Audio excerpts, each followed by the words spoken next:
नमस्ते सबैजनालाई। हालै हामीले यो क्यानाडामा चाहिँ नयाँ आउने विद्यार्थी भाइ बहिनीहरूको चाहिँ एकदम दुःख गुनासोहरू सुनिरहेका छौँ। हामी पनि केही समय मात्र पहिले नै आएका थियौँ र यहाँ चाहिँ नि नेपालीहरूलाई नै डोमिनेटेड गर्ने एउटा हुन्छ नि प्रथा जस्तो रहेछ।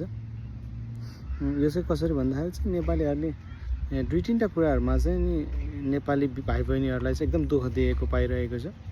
एउटा चाहिँ नि काममा लगाएर एकदम कम पे गर्ने र अर्को कुरा भनेको चाहिँ घर भाडामा दिएर पछि घर सर्दाखेरि चाहिँ नि त्यो डिपोजिट एमाउन्टहरू चाहिँ फिर्ता नगर्ने एकदम यहाँ चाहिँ नि एकदम भइरहेको छ र विभिन्न दिदीबहिनीमाथि ह्यारासमेन्ट गरेको पनि सुन्दै आइरहेको छु र म यहाँ भइरहनुभएका एनआरएन कमिटी र यहाँका समाजसेवी बन्धुहरूलाई चाहिँ म के भन्न चाहन्छु भने हजुरहरू जस्ट केही हदसम्म माथि गइदिएर यो नयाँ आउने भाइ बहिनीहरूको लागि पनि सोचिदिनु होला।